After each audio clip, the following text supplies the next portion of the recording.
Patuloy na nadadagdagaan ang mga kahina-hinalang mga pangalan na nakatanggap ng confidential funds mula sa OVP at Education Department. Ayon sa isang mamabatas, malinaw na isa itong betrayal of public trust. Ang detalye ihatid sa atin ni Earl Tobias live. Earl?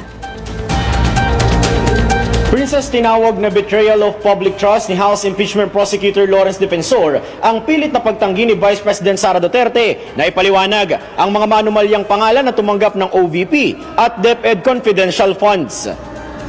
Malinaw daw kasing nilalabag na ni VP Sara Duterte ang kanyang sinumpaang tungkulin bilang Vice Presidente sa kada pag-iwas itong linawin ang irregularidad na nakikita sa kanyang opisina at noong siya pa ang kalihim ng DepEd. Pagdidiin pa ni Defensor kung humarap at sumagot lang sana ng maayos si VP Sara sa pag-iimbestiga noon ng House Good Government Committee sa mga anomalyang nasilip ng Commission on Audit sa paggamit ng OVP at DepEd confidential funds, hindi na raw sana kinakailangan pa ng impeachment case laban sa bise. Sa huling pagtataya ng Philippine Statistics Authority, nakitang mula sa 1,992 na pangalang tumanggap ng OVP confidential funds, mahigit 1,300 ang walang birth certificates, mahigit 1,500 naman ang walang death certificates, at mahigit 1,400 ang wala ring certificate of marriage.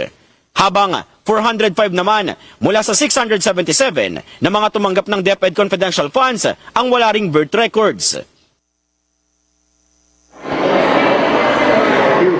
Princess, patuloy namang nananawagan si Defensor sa liderato ng Senado na maaprubahan sana ang writ of summons na kanilang ipinail para kay Vice President Sara Duterte.